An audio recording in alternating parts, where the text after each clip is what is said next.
Yes. Give me just a second and I'll hone in on the words on screen, but I'll say them again. Racial and other profiling disparities. So I believe the other was when we had a discussion about this in our task force meeting, where we generated the topics for the subcommittees. Uh, we wanted to allow for room for other kinds of profiling to be discussed, other than that, just based on race. So I believe Task Force Member Blaylock, that's the other. It was to allow for profiling disparities that may not just be based on race, and I assume things like age or gender or other identifiers or demographic aspects of people. Does that help? Yeah, I guess my concern was when you said others, it was not identified disparity. If you're saying women's or age, I guess I can understand women's or age. I didn't know what else, because if, in fact, if someone did that, because when the police stop me, they don't know whether I'm gay, straight, or whatever, but they do know I'm Black. So I just want to make sure that, when they say other profiling disparity, I want to know exactly what they're talking about. That does clarify. If you're saying women or age, I don't think too many people of age get stopped. I think women may have get stopped. Maybe that could be. I could see, maybe a male chauvinist doing that. Okay. Okay, well, thanks. I think that's the meaning of that other term is something that's open for the discussion of this group. And this body can hone in or expand on that term in whatever way it decides. So why don't we start with Task Force Member? I'm just go to the left of whoever's on screen to me. And I see Task Force Member Rivera. Why don't we start with you, just real quick, about what motivated you to be a part of this particular topic, and then also direct experience you've had with that informs your service on this subcommittee. Thank you, Joe. The reason I wanted to be a part of this subcommittee, actually, it was listening to my fellow task force members, their stories, some of the different input that people had offered, what their own experiences that they're aware of, and even in our last subcommittee meeting with allocation of resources, this topic came up again. So I see that the demographic landscape of Elgin has changed since, I was here with the late 70s, 80s, 90s, it has changed. We're more multilingual, and the fact that this is still happening. I mean, there's lots of diversity. We've come a long way, but it really looks like there's still lots of work to be done. And I just want to make sure, keep an open mind. I listen to what's happening, and just that I'm able to offer some valuable input. Thank you, Cynthia. Task Force Member Krigler, what motivated you and what experience have you had with this issue that informs your participation? Well, what actually motivated me is, of course, we've seen over quite some years now of the interactions and relationships regarding the police departments and the African-American community. And that's been a great concern of mine.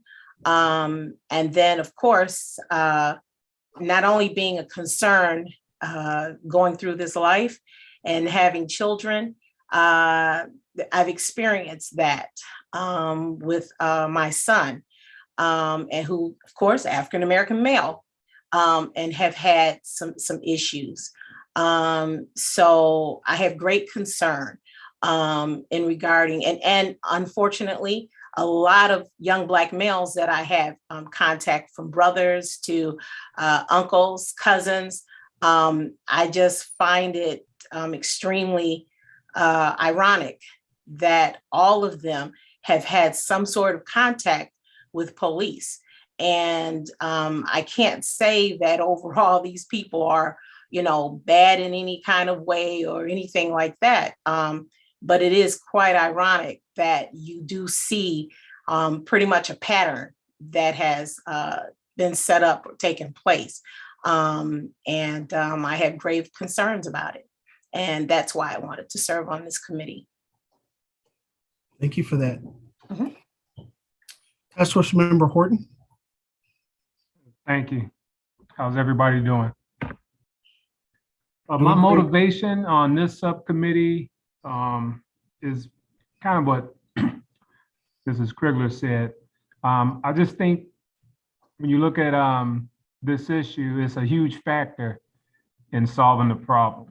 Probably not the biggest, but it is definitely a huge factor in solving this problem. As far as my experience, I have no other experience outside of just being a Black man in America and having 3 boys. And for me, at least, that's enough motivation and experience.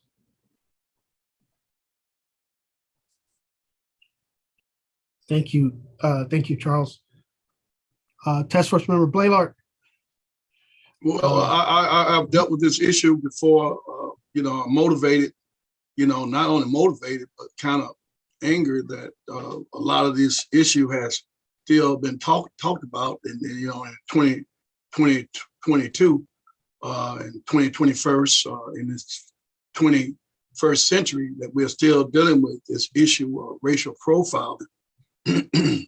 As Cynthia have said, that with this population being multiculturalism, that you're still dealing with basically African American male and female being stopped more than anybody for frivolous accounts. I have been stopped on numerous occasions, and some of it have been very frivolous. One time I was stopped because the officer said that I did not turn my signal on 100 feet before I got to the stop sign. Another time I was stopped because the officer said that I did not stop. I stopped even with the stop sign for a stop, but I did not stop behind the stop sign. And I told him if I'd have stopped behind the stop sign and then went forward, I could have easily had an accident, been my fault. But he said that was not the problem. The problem is I did not stop. And so therefore, he said, since you did not stop, I'm going to give you a warning. And I said, no, I think you need to give me a ticket because I think that you are racially profiling me. And when I said that, then, he just moved on because at that time, that was in 2019. That's the last time I've been stopped. I'm 68, 69 this year. And every year I have been stopped. Since it's been that pandemic, I have not. But every year I'm stopped for some reason or another. And let me say this: not just by white cops. Sometimes I've been stopped by a Black cop for frivolous stuff. So therefore, the culture and the attitude of police officers, many times, I know you're talking about training, I think it's individual. I think it's a whole lot of society issues. Even sometimes when I look at this task force, when I hear some of the people talking, I think it's just a whole thing of society. When you're talking about racism and race issues, that is systemic, and that even a lot of people on this committee don't understand, the insidious systemic racism that go on and continue to go on even to this present day. And, and if you never have experienced it, then I understand that. But I've experienced it. My parishioners have experienced it. I'm going to say this, and then, because I know y'all want to cut me off anyway. But I'm going to say this, then I stop. It really irritated me when I had a guy, 80 years old, Deacon Woods, who was stopped on Larkin Avenue in 2018. He was stopped and physically accosted, and they wanted to search his car for no reason whatsoever. One of the outstanding citizens in this town, and they stopped him just because he was driving Black. So we do have some issues, and that need to be stopped. And so that's why I'm on this. That's why I'm totally on the task force.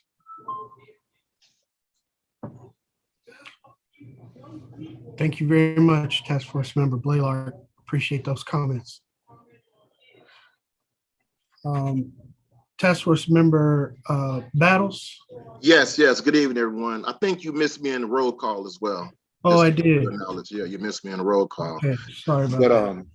I just want to say that I wanted to be a part of this because it's kind of something that's been near and dear to me, you know, probably before I was even born, to be honest with you, when I think about it. Racial profiling has been a plague in our community, you know, and like I said, again, it's probably before I was even born, you know, and it still exists. So that's one reason why I wanted to be on this board, because I want to come up with something that we need to try to figure out what's the issues. How can we cut this down? You know, how can we, you know, lessen this, you know, within our community? And when it comes to personal experience, of course, you know, I have been racial profiled, I feel, all my life. You know, and I believe since once I, you know, became a teenager and once I recognized it, I knew right then and there that this is racial profiling. So it comes from experience, life experience, you know, and like LaJules said, whether it's, you know, some of my uncles, my cousin, relatives, friends, a lot of us have experienced it. So I wanted to be, you know, that's my personal experience. Got it. Thank you very much. Is there anyone who are there any task force members of the subcommittee that I've missed, not acknowledged, for their comments on this one? All right. I just want to acknowledge that we have Councilperson Powell joined us. Welcome. She joined while we were going through these comments. So I think that we've heard from all the members present, and it's very clear that this is an issue that touches people in very deep ways. And you know, I think of the different topics that we have, all of them have an experiential component to it. But the pain that I've heard from folks in some of their comments and their experiences related to this one is just something I want to acknowledge as a theme across several people's comments. So we have that. Thank you all for sharing those, and feel like that gives us kind of a shared understanding, a shared place of where we're starting from with this. Also, just wanted to add a little bit of detail, further detail to my answer to Pastor Blaylock's question earlier about the other. I was reminded by my colleagues that in the discussions in the task force, some of the other related to this other disparities, some of the other topics included youth and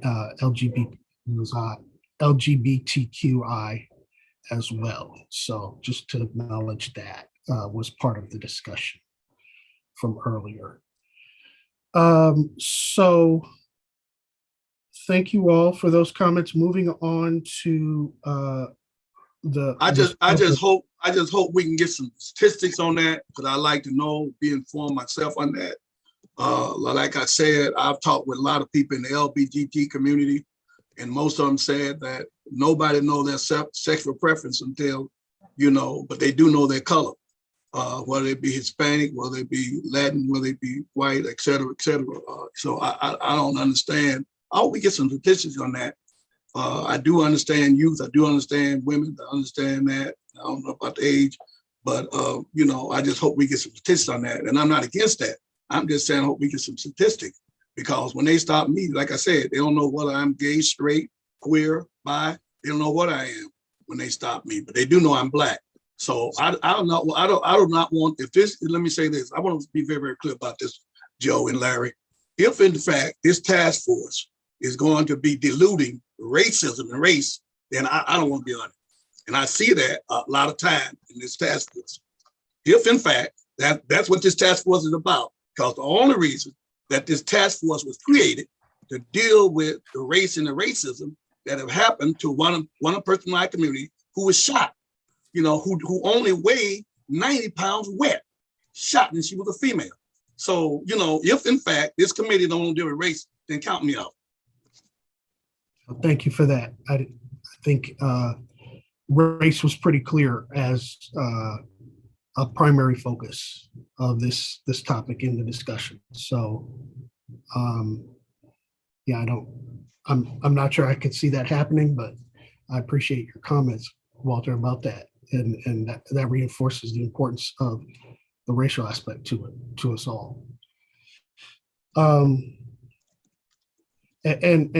thank you for bringing up the point about statistics, because I want to circle back to that too, because I think that's going to be an important part of the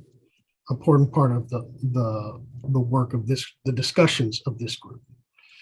So just coming back to, now that we kind of had that shared understanding, kind of what are we doing? What is our scope of work here? I'm going to just pull up real quick our the Joe? ordinance and the task force scope of work. So just to remind us what our job is. Yes. Joe, just real quickly, Mhm. I do want to chime in and say that I'm definitely in agreement with Walter as well. Because I mean, in this, kind of long length of time that we have been, with this task force at this point, I have been saying countless times that it's become quite confusing of what we're actually doing, what we're trying to do, and what we're addressing. To my understanding, I thought we were really addressing the issues regarding the overall of the racial disparities of what was going on. That's where, I thought we were coming from. So just like Walter, I'm having a difficult time remaining here because I'm not understanding overall what it is that we're trying to do, because it does seem like everything is really being watered down at this point. So I have great concerns at this point of exactly what we really are doing. Thank you for sharing that. Hopefully we can alleviate those concerns.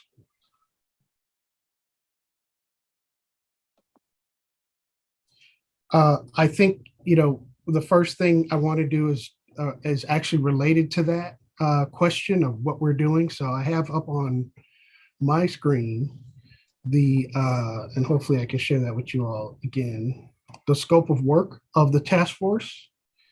I'm just going to, just a second, share that here. Are you all seeing my screen, the scope of work? Yes, yes. Okay, and I apologize. I'm going to do my best to zoom in. I know these Zoom screens don't do justice to our eyes. Here we go. But as a reminder of, this is the document that is the guiding document for the task force. This is the first page that describes the background and the criteria and the eligibility of the members and so on. And then this is the portion that's where we're at right now, the scope of work.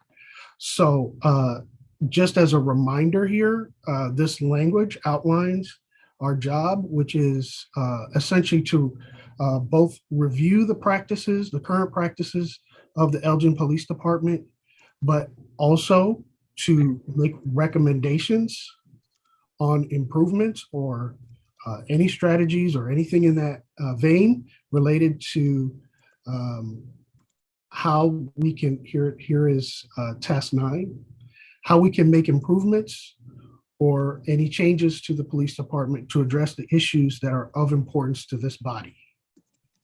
So you all are working towards recommendations. That's your role. We can have discussions about what's happening now and information that both Chief Lally presents and information that we help compile for you all related to best practices, related to how police departments may be addressing the things and different examples and cases. But that is where we're going. I didn't want to necessarily read all of this right now, but it's all there as a reminder And just to paraphrase for you all, that's what we're working towards. So we are here now in this subcommittee, and we are beginning that process. And I understand folks, may have felt frustrated about not getting there yet, but we're here now. So this is the space to have these conversations. Joe, just wanted to alert you to Task Force Member Rivera's hand. Oh, Task Force, yes, thank you. Sorry about that. Go ahead with your question. Thank you. I saw that you said about recommendations. Is this going to be at like a city ordinance level or policies and procedures? What recommendations will be impacted through our meetings and with our meetings? So I could take that, but I want to invite Larry or Councilmember Powell even to speak to that, since we have a council member here.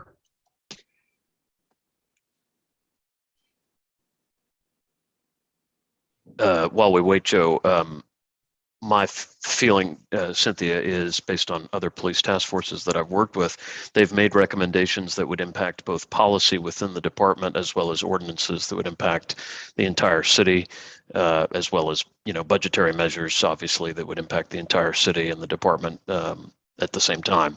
So really the recommendations can, run the gamut. They really just depend on what the task force feels would be the most effective way to bring about change. Yeah. So just add to that, I think, you should consider this an open opportunity to make those kind of recommendations. The EPD's practices are available on the website as well. That's information we'll make sure everybody has a link to if you haven't already explored it. And that's something that we can make sure you all are looking at. And maybe with this topic in particular is very cross-cutting, runs across a lot of different things, aspects of how a police department manages itself and runs, and what its policies and practices are. So there's not going to be one place within the policy that you can go and say, well, here's the policy related to this issue. It's probably going to be across a lot of them. So it would be a good idea for all of us to get as familiar with what those policies are as we can.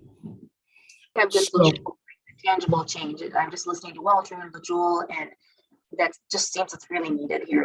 A tangible change, something that is effective, and it's immediate, and it happens. That we're not just talking about it, but that we're able to make it just sustaining impact here. So that was it. Well, thank you for that. I mean, it sounds like you're saying either would be tangible, right? A policy change or something that is adopted at the ordinance level. And that could be something that this group really hones in on. You start the conversations at a general level, then you get to a point where you're saying, okay, how are we going to change this? What are we going to suggest or ask or expect of both our police department and our city in terms of how it manages itself to address this issue and to reduce these disparities? And I think, Cynthia, one of the things that we need to be asking is, how long have this issue exist and what have been done about it in the past? That's the question that we should be asking. How long have it exist? How long have they known it exists? When did it come to light to police department, and what have they done about it in the past? I think that's key. And also, I think it's key to hear people in the community. We can sit and talk, but I've had experience with this. I think one of the things that we need to know is how long it exists. And I think, Chief Lally, thank God she's on here, appreciate her. I think we need to look at this issue and say, how long have it exist? And what have we done about it in the past? Have anything been done about it in the past? And I know you said we want to talk about some of the present things. I totally agree with you. I'm for looking ahead and not looking back. However, you still got some of the same actors and characters and some of the same culture, as you all say, they're being politically correct. However, if you want me to be raw, you still got some of the same people with the same racist attitude that is in that city police department and in City Hall who have been there for quite a while. And those are the issues that we have to address if we're really serious about changing and making changes. If not, then we'll just, we'll just going through the motion. And I think, I'm not ready to go through any emotions anymore. I'm tired, and no way that we should be addressing this. And in fact, I need to really talk with, my councilwoman, and along with Corey Battle. I need to talk with them because first of all, my name is on this. If something happened again, like it happened before, the first thing they're going to say, the city is going to say, well, we had Walter Blaylock, we had Kelly Cricket, we had Corey Battles, we had Charles Horton, we had African Americans on here. So they approved this. And if there's been no action, then my credibility is shot. I cannot afford for my credibility to be shot in my community, nor in the community. And not only that, not only in my African American community, but there's a lot of white citizens who believe in what I'm doing, what I'm saying. And so if in fact that I put my name on anything that, is just window dressing, it's not going to work. And sometimes I see us going that way, and I'm really not liking it. So I'll be honest with you. I'm really up to here, and so I just can't be a part of anything that's window dressing. We need to deal with some real issues and deal with some real things that's happening in our community. And we know that it's happening. And Denise have been in the fight with me. Denise knows it's happening. Thank God she's here. And I thank God that Cynthia, had the courage enough to want to be on this committee, because I saw a lot of them shying away from it because, I think that they want to continue to keep the status quo. And, the status quo must change.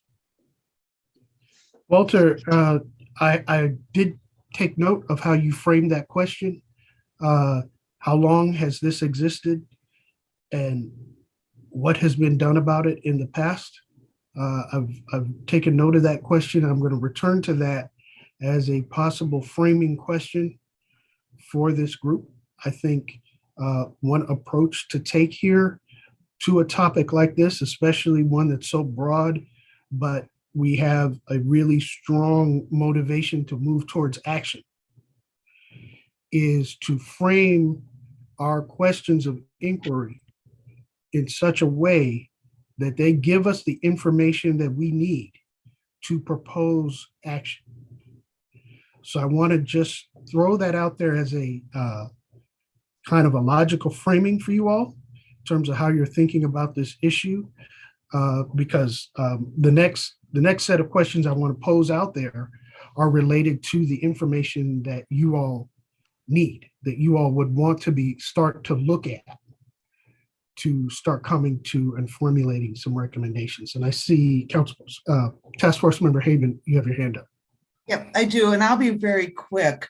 When you talk about how long, I think a good place to find some of the history is in the Human Relations Commission meeting minutes, and that goes back for a long time.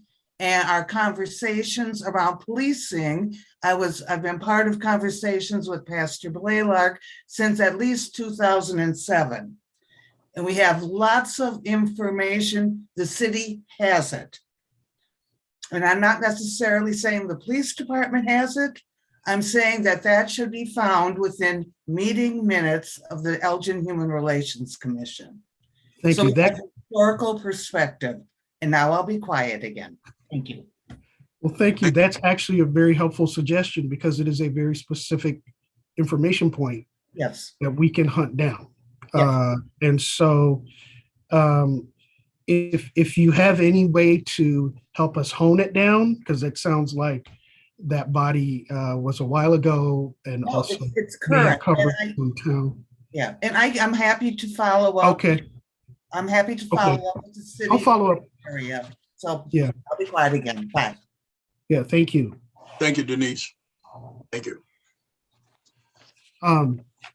Did someone else have their hand up? So you guys got to help me sometimes because the hands disappear into people's backgrounds when you raise your hand. Sometimes I don't see them. So if I don't see you, just chime in real quick. So related to this issue, Walter, you had mentioned statistics. Task Force Member Krigler, you had talked about wanting to get to action. I'm wondering if you all have a sense at this point of specific kinds of information, even if you don't know a data point for it, but you could articulate. Councilwoman Tish got her hands up. Oh, I'm sorry. Yes, go ahead. Go ahead, Tish. Hi, I had to step out on another call, but I did hear my name and I just wanted to make sure I addressed whatever the question or concern was. My apologies.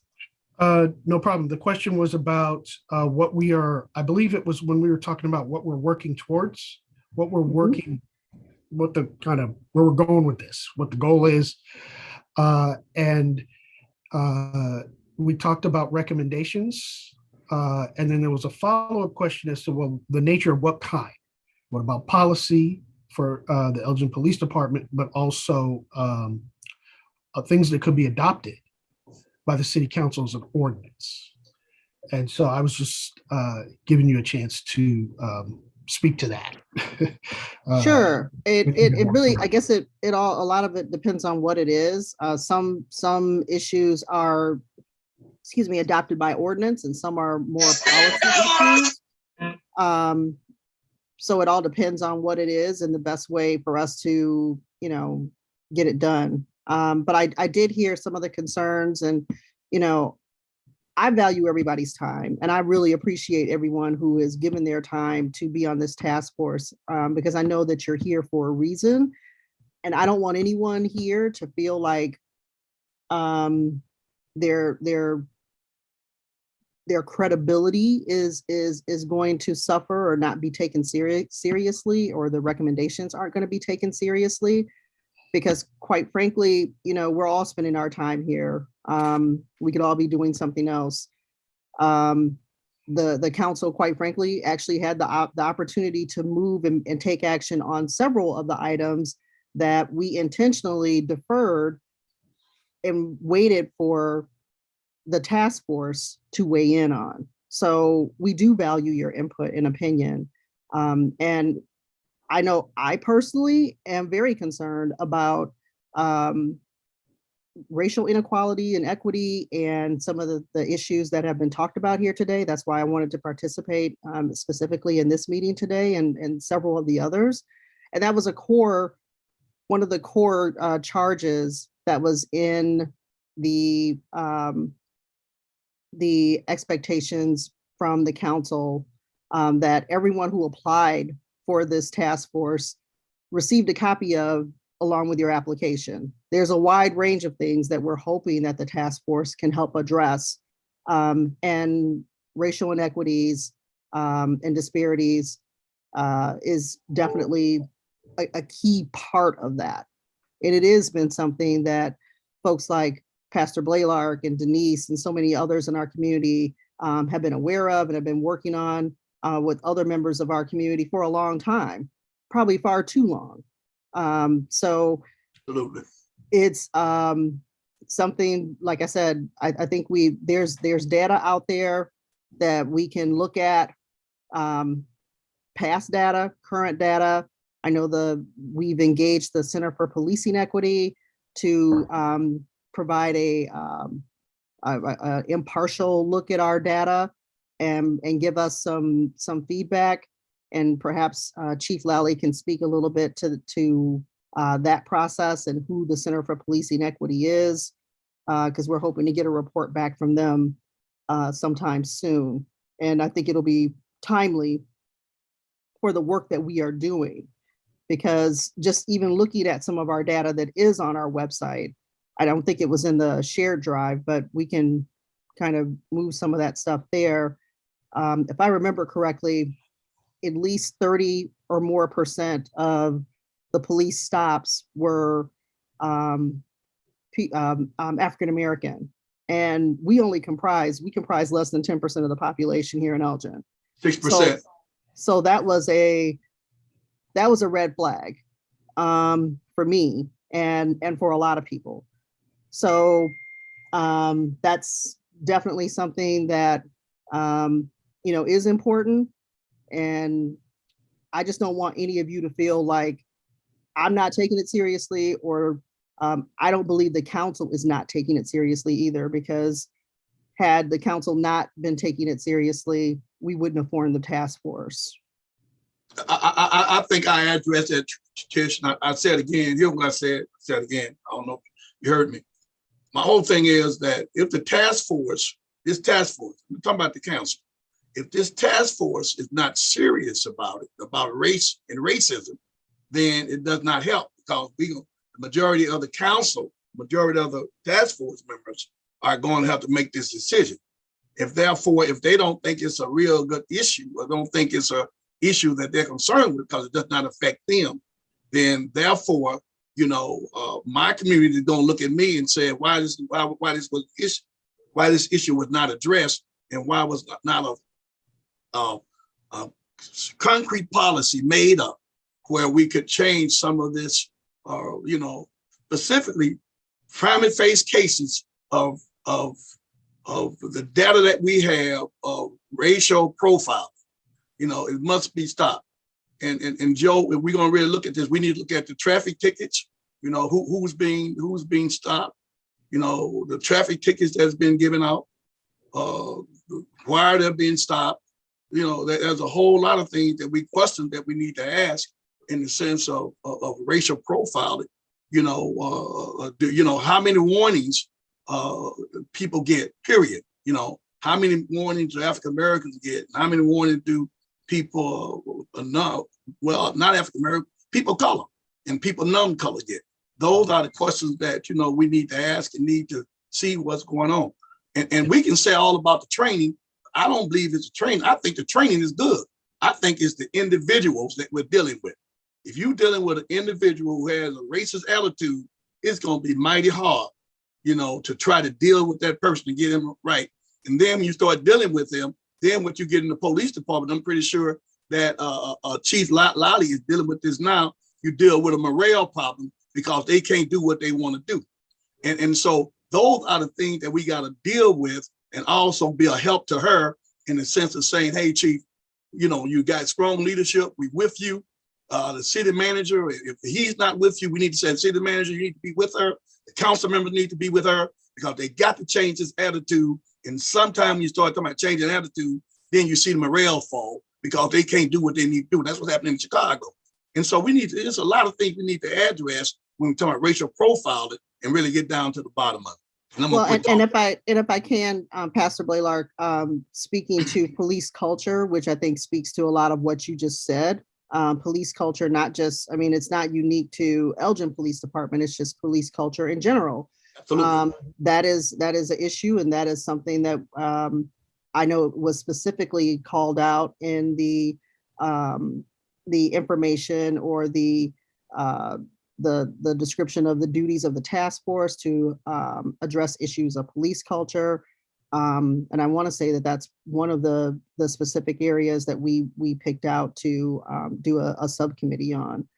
Because, well, actually the culture is going to kind of weave into a whole lot of the subcommittees, but I appreciate you saying what you did, because police culture is a big part of it. I think we have wonderful training. Excuse me.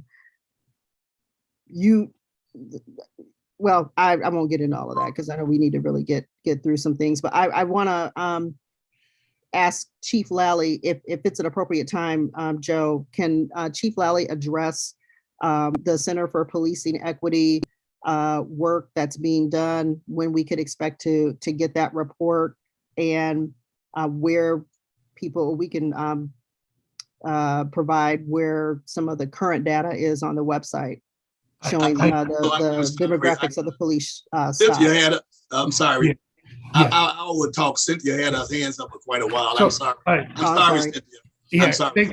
yeah, Councilmember Powell, I noticed, I had noticed that Cynthia's hand was up. I don't know if that's an old hand or a new hand. And then Task Force Member Krigler, your hand has been up too. So Cynthia, was yours a new hand? Yeah, okay, go ahead. And then Chief Lally will get to you. Thank you. Thank you. I want to address a few things. The Councilmember Powell said that they were waiting for some items that the task force could weigh in on. She did mention one of them right now, but I just was wondering if we can get a list of that on our next agenda for next meeting. What specifically are they looking for us to weigh in on? And the past cases involving racial profiling, all the claims that have come in, whether it was complaints or in whatever format they came into the police department or in any other area, I was wondering if we can get access to those claims and what the resolution was on each of those claims, if there was any. And also, are we allowed access to arbitrated cases, or is there, like a privacy law for that, or do we have any access to arbitrated cases that have racial profiling weaved into them or woven into them? And again, I'd like to see what the resolutions have been for all of these cases, or not the ones that just run the news or that we know of, but the other ones, and in all different races too, in cultures, Latinx community, Vietnamese, all of them. And I know I didn't mention this in the beginning too, but yes, I've definitely been had to deal with racial profiling in my family as well. We all know someone, and it does go back generations. It's very hard. So that's definitely one of my reasons for being out there as well. That's all. Thank you. Thank you, Cynthia. Krigler, LaJoe? Okay, the other thing that, and I know this I don't know how to really word this in best way, but so one of the concerns that I know I have is something that I see that when especially young Black males, when they are stopped for these traffic tickets, and for even the simplest traffic ticket, it seems to be a pattern, right? And then like if they happen to miss a court date or something like that, their cars are automatically taken and towed. And it just seems to be a big cash business here, because it's like $500 before you can even get your car back, actually the keys. And I'm trying to understand, is this some sort of offset funding for the city? I'm not understanding, because that is a huge amount. And then if they don't pay that, the car is gone. Plus, now they're out, they can't even get to court, let alone trying to get to a job to make any money. That is something that just is overwhelmingly crazy to me. And I have great concern with that, because a lot of young males I know have had that issue. So definitely I wanted to also put that on the table. We need to get some research into that, of how many of these Black males that this is happening to, because I know they're losing their jobs, and then it's just like a cycle that's being set up, constant warrants being set out, but if they don't have a car, then they can't do anything. But $500 just to actually just get the paper. I'm sorry, you don't even get your keys. You get your paper to be able to go to the toll place to even just say, I need to get my car. And then there you have to deal with a whole nother issue of, the price that they're going to charge you, and that easily can, cost you in one day $1,000. That is crazy to me. I have never seen anything like that before in my life. So that's something I wanted to put on the table as well. Thanks, LaJoe. I've actually made a note of that issue as something we could follow up with regard to data on. Larry, I see a hand, but I was going to turn to Chief Lally. Is that okay, or did you want to? If I could real briefly, Joe, just Chief Lally made reference to this in some of the written materials, but I think, one thing that's striking about what LaJewel was just sharing is how complicated this whole system is. There's the role of the police, then there's the role of prosecutors, then there are other actors that figure into it. And so I think it'll be important for us to make sure that we just delineate who's responsible for what part. It doesn't mean that we wouldn't discuss LaJewel's piece of it. It's absolutely crucial. But I know that Chief Lally has indicated in some of the written materials, there are parts of this that are within the purview of the police, and then there are parts of that are within others' purview. And we just need to be able to understand that better as a task force. So just wanted to flag that, but I'm sorry to interject. Okay, thanks, Larry. Chief Lally?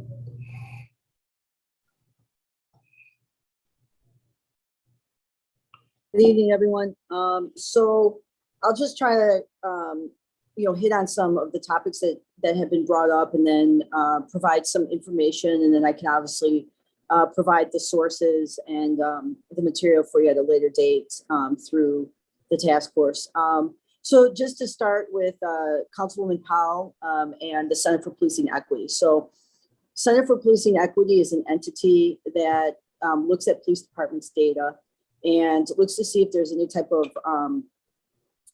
racial inequality or bias based on traffic stop, pedestrian stop, arrest data. In 2019, I reached out to the Center for Policing Equity, the department. We chose to reach out to them, not because we were told to, because we wanted to. And in 2020 and in the past couple of years, they've been very, very busy. Their business just grew exponentially because of everything that's been going on with police reform. The process, and so it's a tedious process to give data. And so they look for 5 years of our data, and then to go and vet through that data and to ensure that it's accurate, and to ensure that when a final report is issued, that it is correct. So right now we're in the process of going back and forth with some of the data that we've given them. I've had some questions about their analysis. So we have a meeting set up at the end of the month. My hope is that in the next couple months here, they should be issuing their final report. I have said publicly that I will make the report public. And again, this is not because I'm being told to do this. It's because I believe that, some of the concerns and questions, I'll say this, and it's kind of what Pastor Blaylark said. When we give the data, and I give the data to you, and there's multiple sources of data that you guys will be able to look at and take a look at. Then when you see the numbers, it's then, the context behind those numbers. So for example, on some of the traffic stops that are done, we are focusing on certain areas because we're receiving complaints from citizens, or we're doing grants through the state where we're specifically looking at DUIs, right? So we're directing some of our enforcement towards complaints and the requests from our community. So understanding why citations are written and what they're for is another layer. But I think and I will get you guys all the data. Any traffic stop that we make, we have to report our data to the state. The state prepares a report. I will send those links. We are going to anticipate the Center for Policing Equity's report in the next couple months. I can get the complaint data as it relates to racial profiling. I can get you all that information. But one of the things that I would say, and I think is important, is that when we look at data and we have those conversations and there's points of improvement or there's reasons why things happen, but I think until we get to the core of the individual, and I think that's what Pastor Blaylark was saying, right? The individual. And that starts with, who the officers are. I can tell you that the Elgin Police Department is a very young department. So a lot of people have retired. And so, some of the things that, that have been talked about, whether it was in 2007 and some of the actors that I think Pastor Blaylark was talking about, and, there may be some people who have gone who may have engaged in that type of behavior, right? I don't know. I mean, I can't tell you for certain. I don't know, unless there was an internal investigation that was conducted that I have access to. But in 2007, I think I just became a sergeant. I was kind of, not privy to the information that I do have now. But I will tell you that I think one of the things that I would suggest to this group, and this is something where I think we can maybe get to the core of, because there's the actions that the police take, which are guided by laws and guided by what we can do, which again, there's the conversation of should those laws even be there. But I think it's important that we get to the perception part.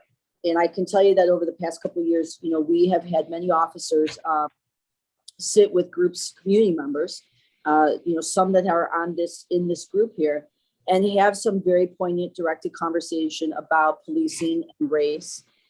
I think it's important that, in my opinion, for this to mean something, right? To Pastor Blaylock and to LaJewel's point, for this to mean something, and if we're really going to try to have that conversation, bringing in the officers who are now at the Elgin Police Department and having some of these conversations and talking about the perceptions, the feelings, right? Because they're on both sides. I mean, I will tell you that I have conversations with officers in the department, and, I've been there. I start my 27th year in March. So I have seen a lot in the police department. And I have also seen, people who are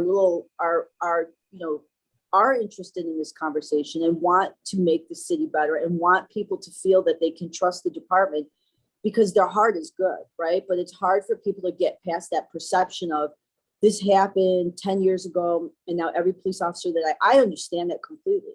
I also think it's important that when we go through the data and we can, parse through the data and see the data, but the core of people and what's inside of them, until the community and the police kind of, we have that together, we have those hard conversations, because it's very, and I've sat in many meetings where someone will say, this happened to me, and very directed, whether it's about their race, their gender, and then to hear somebody say that, and it's not directed towards me, it's directed towards policing in general. And to hear that, and for people to get involved in that conversation, it's very different when you hear it from people who are sitting in a room where, what are we there for? We're there to bring the community and the police department together.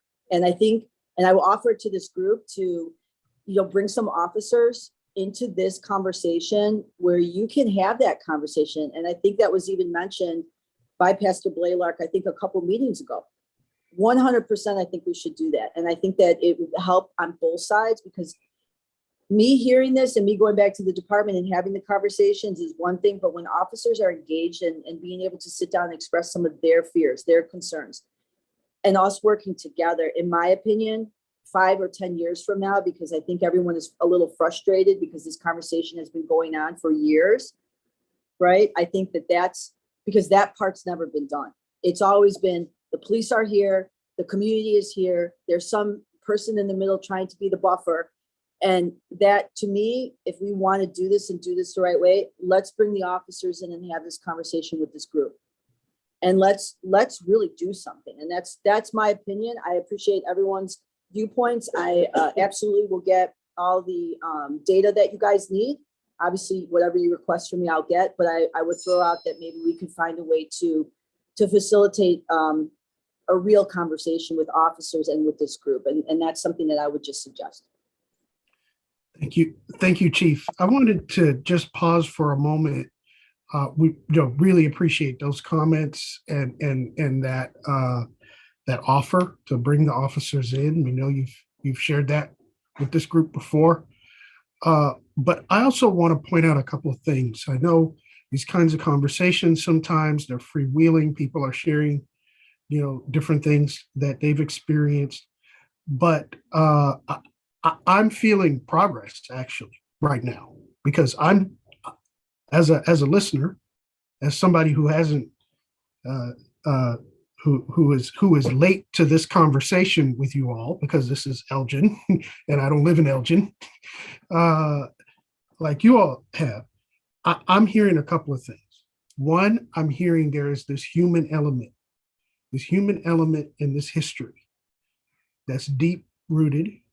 And we need to allow, we kind of hinted at that when we were starting to talk about the subcommittees, but we need to allow for space for people to wrestle with that, to understand what that means. And, Pastor Blaylock, your question about how long has this existed and what has been done about it in the past is just as deep and important and valuable as it might be to hear from an officer coming in to this group and sharing their experience, right? So there's that human element, but there is also the work of looking at the numbers and the data, right? This question of how are we currently tracking this and measuring this problem, right? Because we can just talk about it. It can be people's individual experiences, but Chief Lally has just told us about how she has a process in place to study it in the Elgin Police Department. And so we've got to get that data plus any other information, because there's the data that is kind of what's expected to look at related to stops and other things. But you all have raised questions about other things and other ways of information. Pastor Blaylock talked about traffic tickets and warnings and other things. And I don't know if that's part of Chief Lally's data or not, but that has to be robust and thorough, right? Because that's part of the problem too, is we haven't fully acknowledged maybe over history how we can talk about this problem. First, people doubt whether it existed, right? Well, now we got data that shows that it existed. We got people's experience that is backing up the data, right? But we need to know how this body is going to be processing that information. So that's a second kind of category.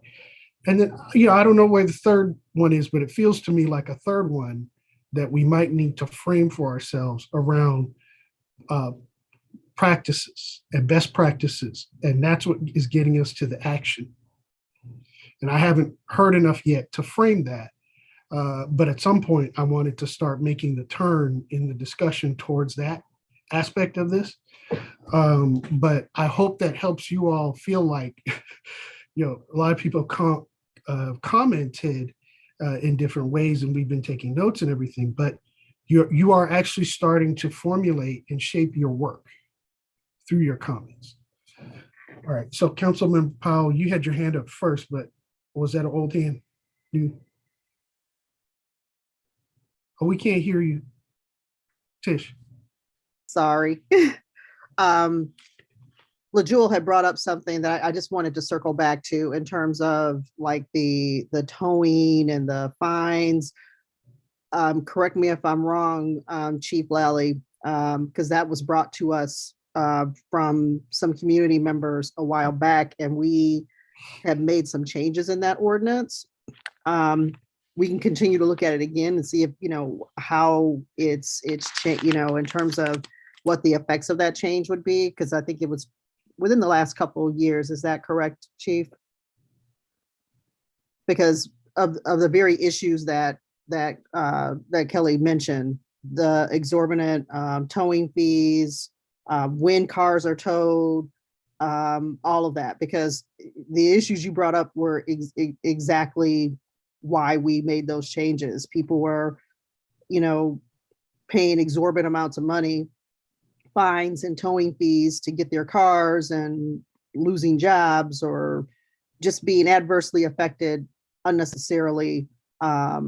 So we made some drastic changes to that, and I see Chief nodding her head. If you can kind of elaborate on that a bit, because it fits right in what we're talking about. So I don't want people to think that we're kind of getting sidetracked, because a lot of the folks that were being affected by what Kelly brought up were probably disproportionately poor and disproportionately African American or even or Latino.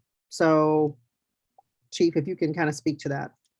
Yeah, so Councilwoman Powell is correct. There were some changes that were made, and I want to say it was maybe 2 years ago, and then there's some other changes made probably about 4 years ago. So I can get the ordinance and send it to the task force, and then I'll send that to you guys so you can take a look.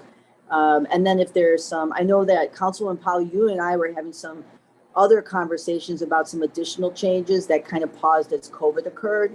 And it was amongst the same kind of topic about seeing if there were some other things that we could revise, so that, this might be a good time to look at some of the things that you and I had discussed.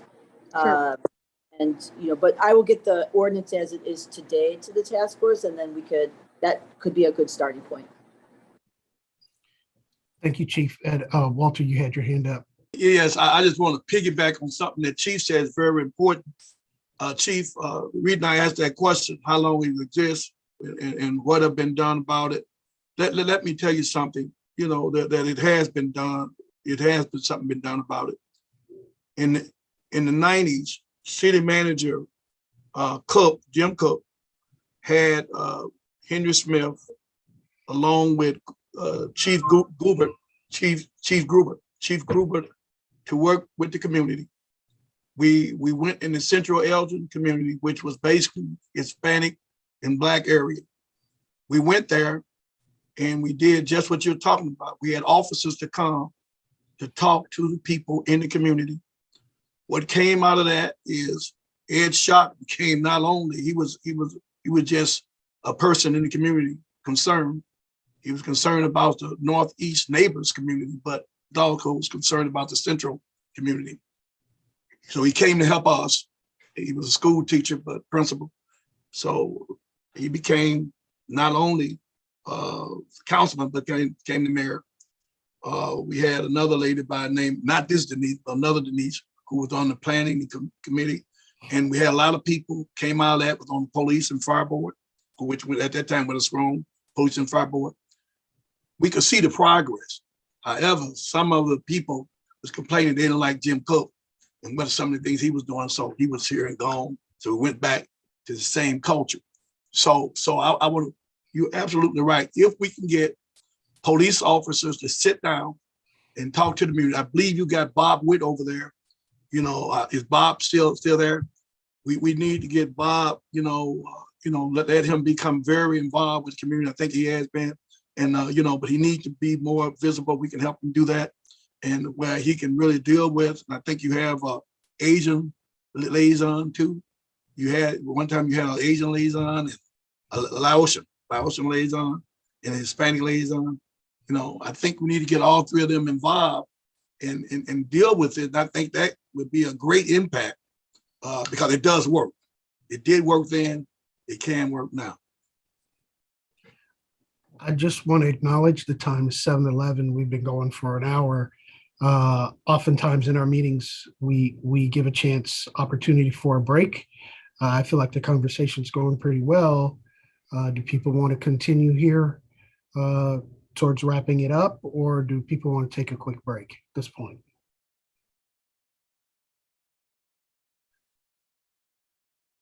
To wrap it up, I think we need some more questions to ask?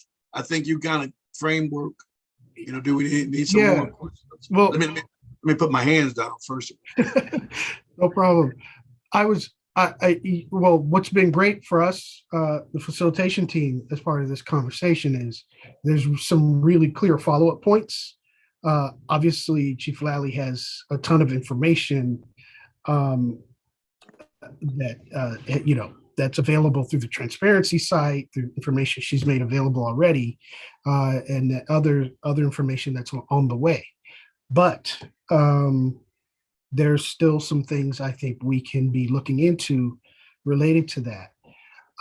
I guess I wanted to provide an opportunity, though, since we've been really productive on the on those first two themes around the human side and the data side, to have a conversation about thinking about exploring from you all what would be helpful for you to learn more about in terms of best practices, or in terms of other places that might be trying to address this issue.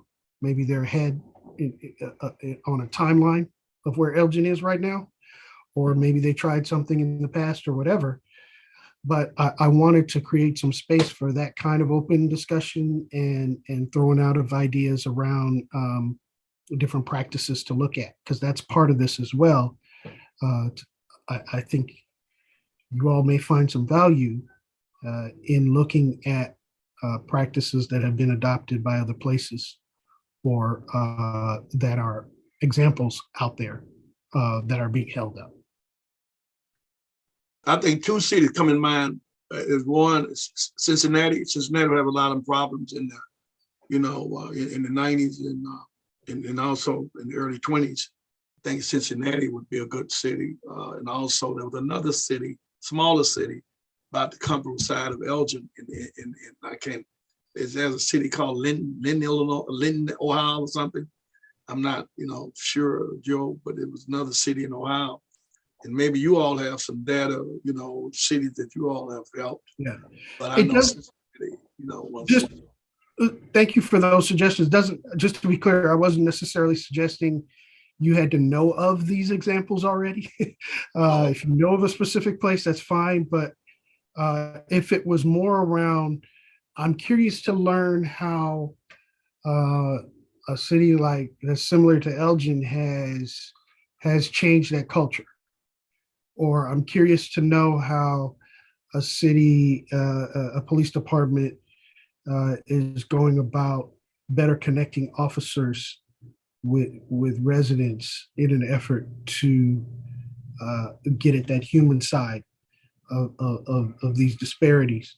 Or it could be as simple as where they've changed their practices around towing and, they have a model ordinance around how those kinds of policies are being changed. So it wasn't necessarily you had to have something specific in mind already. There was a chance to raise your curiosity. So and if I could piggyback on that, I'll be honest, one of the aspects of Kearns and West's proposal that really struck me was the depth and breadth of the team that you all bring in terms, and especially in the world of academia.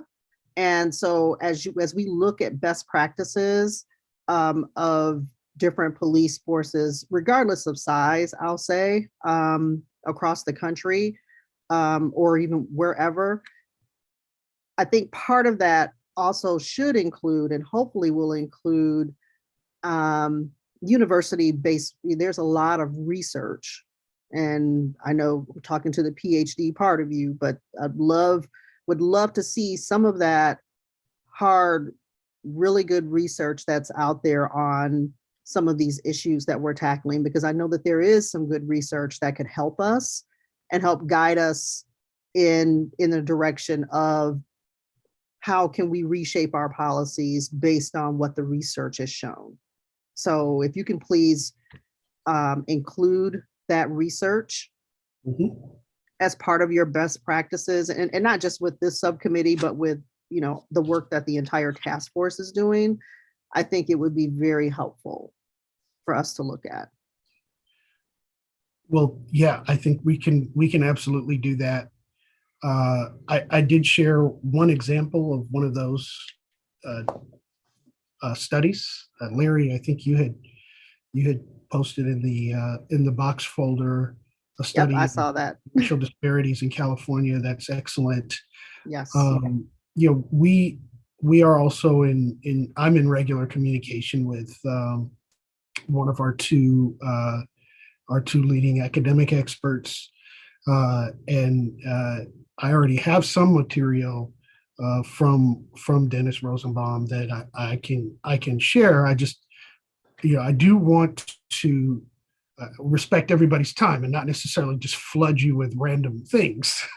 And so I want to make sure that anything that we share is really on topic for you all, and there's some specific reason that we are sharing this particular resource, research-based resource for you all.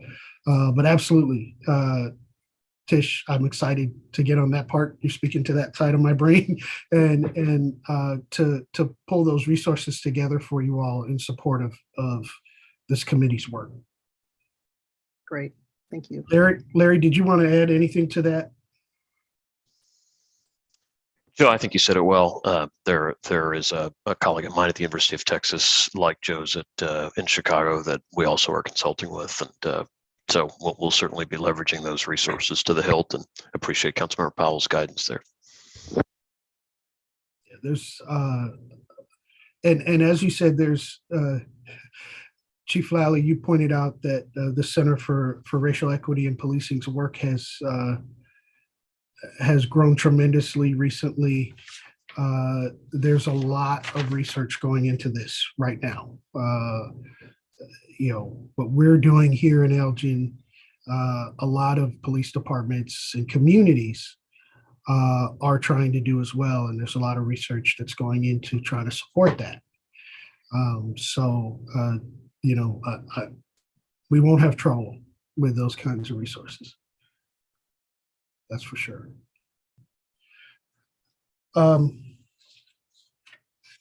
Just looking at kind of where I don't have any other additional probing questions for you all to sort of get the ideas out and start the conversation, get the conversation going. You all did a great job with that. I want to just open the floor for anyone who hasn't had a chance to comment yet, and invite you in to share something or follow up with a question if you weren't able to get it in earlier. So let me say, Corey speaking. I'm looking forward for the stats. I think the stats are real important. So we see the breakdown of of the races, the different races, as far as getting pulled over to statistics wise. I wanted to say, I think it's encouraging, yes, to have some of the officers who want to come and participate with this group. I think that, it'll be something, good for everybody. But I would also say that I'm not for sure if this the right, group for, these officers to come in, because again, this has been videotaped. A lot of times they're not going to be able to express themselves like they really want to. So I'm not for sure if this is the right group. I think that we got to break it down somehow. Maybe 2 or 3 of us meet with some of these officers. I just don't think that it'd be a good idea to do it, because they're not going to give you their true feelings. I don't believe that. And sometimes we don't give our true feelings, but I believe that this is not the right, because I've been involved the last couple of years. And from what I see, this wouldn't be the group to do it, not on video. Joe, could I? Sure, go ahead, Larry. I just wanted to tell Task Force Member Battles how on point that is. And when I did some work for another police force with that very concern in mind, we did a session off video, offline, where officers participated, and the conversation was incredibly robust. And so I just want to, I guess, affirm both the concern and also maybe provide some reassurance that I think a conversation could be had in the right circumstances that would still, be able to include everybody from this group as desired. Yeah, I want to just also throw out there that one element of this work that we have envisioned being a part of the subcommittees or the whole process along the way at some point is for you all as a task force to be engaging with your fellow community members in Elgin in some kind of dialogue. Now, I don't know if that's the space that may not work either, Corey, for the reasons that you said. I and Larry echoed it. I think there's great value in making people feel comfortable in small groups, and that's been my professional experience. Is small groups discussions is where you find people being most honest. Not necessarily everybody 100% honest all the time, but you find people being most honest and forthcoming and comfortable. But I also wanted to say that we have envisioned a dialogue with community as part of your purview of being task force members. So whether it's through the work of the subcommittees or as the task force as a whole, that is something that you all can envision and flush out to whatever extent you see it being valuable, and we can support you on. And Corey, you're right on. I'm pretty sure that Chief Lally and I both were thinking, not doing it here. Who was talking about small groups. So you're right on with that, Corey. Right, and I just wanted to say, because I experienced it. I experienced you agree. I agree. Yeah, a lot of them spoke, Totally and they spoke a little bit more heartily. It took a while. It wasn't like in one meeting or two meetings. It was several meetings before someone was able to speak and say exactly how they feel, and that's because we built the trust with them. That's right. And they wanted to know that we wasn't going to go back and turn around their words and what they said. So once they was assured that, they came more open, and we was allowed to be more open with them as well. So I think that's more important. That's what but I think it's still okay. Don't get me wrong, for some of them to come here and talk. No. But when it get to a certain level of discussion, Right.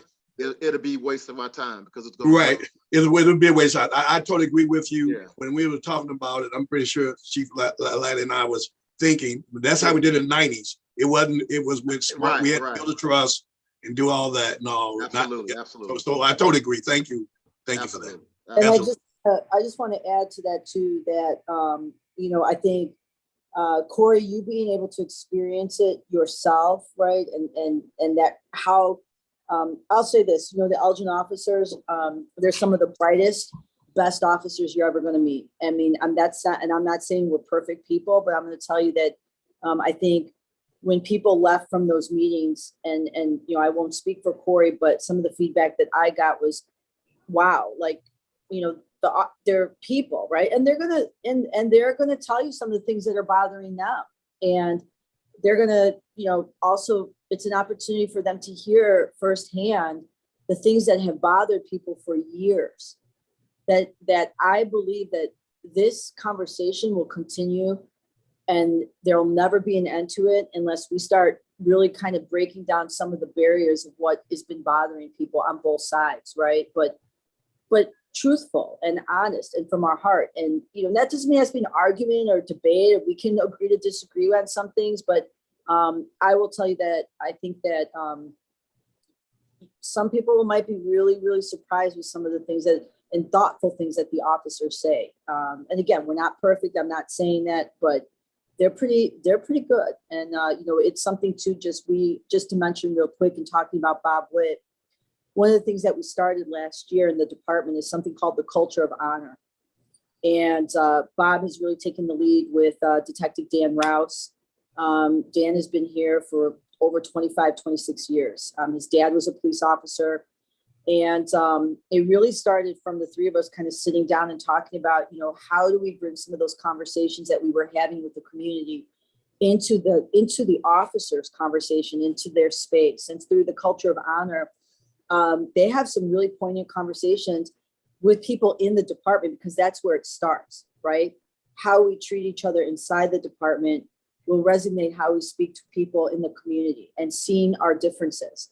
So that's something that's been going on for a year. Bob Witt might even, I think it might be good if he comes to this group and talks a little bit about that experience. And so we are, you have to make it, some officers are very comfortable speaking in a public forum regardless, right? And some officers are more, they're nervous, right? Especially they're not sure if they say something that, I don't want to offend someone, but I'm worried of how I ask this, right? And so creating a safe space where they can have those conversations. And I'm really proud of some of the I guess I would say the conversations that have occurred that have been hard, that have been direct. But I think in the end, 4 or 5, 6 years from now, it's absolutely going to have an impact. But so I wanted to just mention that too, that when you talk about culture, it starts within, the department, and our philosophy has been, to really focus on a culture of honor and honoring each other, regardless of our differences. And then hopefully that resonates, that we can, it helps when they're out on the street. And it helps with their, the overall, the way they see the world. And some people, they see the world very differently. And I think it's important that we are able to express that to each other respectfully, even if it might make people uncomfortable. But yes, so I want to say thank you to Corey for being part of those conversations, at least being able to kind of express like how it happened. So you guys aren't just hearing it from me. Just one more thing. And the reason why I said that too, Pastor Blaylock, I was just thinking like with the way our group is set up, right? How do we meet with these officers without it being video? Because I thought that now, if it's more than what, 2 or 3 of us, it has to be video, or so how does that work? Task force member, the same restriction or the same regulation applied to the body elsewhere, and they essentially were able to, in public, express a desire to have such a conversation. In other words, in transparency, say, we're going to convene this group, for the purposes of essentially like a truth and reconciliation kind of session, and then it will be, off video. And I think the attorney in that city was confident that as long as they had, publicly indicated that they would have such a conversation, that it was acceptable to do so. I see Denise vociferously shaking her head no. I'm not going to get into a legal conversation right now. I just want to suggest to Corey that this is something that we think we'd be able to help you all have in a way that would make everyone feel included. So I'll leave it at that. Yeah, it may not have to be a videotaped session, but if we meet our quorum in terms of based on the number of committee members that are present, it still has to be published as a public meeting. Right. It doesn't necessarily have to be videotaped, though. I think that's right. part. And we also, for Corey's benefit, we also took the body that we were working with in that city and divided them into 2 groups so that each group had fewer than a quorum present, so that the meetings could essentially be, not public in that respect. So anyway, there are lots of ways to do it. We'll figure it out. And again, like I just said that because, it's not with me, and I'm sure it's not with none of us. It's just that I don't want to waste our time once again if they're just going to be there and they're not going to really tell you how they feel. So it's just a waste of time. That's all I'm saying. It's a waste of time if they're not really going to engage and tell us, how they really feel about situations. Then, why have the meeting? So I can't get together. And I think based on just, and hopefully we eventually get out of this whole COVID situation and the COVID protocols, but this is something that is probably best done in person versus a Zoom meeting anyway. So I think we have some time before we can get to that point where we'll, be having meetings in person again. But this is something obviously we'd be looking to have like as a in-person meeting. But I agree with what Corey has said. I think we can get folks together and have some good exchanges in person. In person, right. So on that note, and speaking of that, I wanted to start to bring the meeting to a close here. This has been tremendously productive from my perspective. I hope you all feel that progress has been made. The facilitation team is going to be owes you not just our standard meeting minutes which we always have, but I think in this case there is quite a bit of data / resources / information that we need to be compiling in between this and our next meeting. I would like to, while we have everyone here, I would like to suggest that we keep this meeting time, if it seems to work for enough of, nearly everyone, for our next meeting and for our ongoing meetings, if that's okay with us all. And then we can avoid having to do another poll to find another time. But for this particular subcommittee, I would like, just by a show of hands, if this time works on an ongoing basis for everyone, we can maybe stick to it. Just seeing most, I think it, yeah. All right.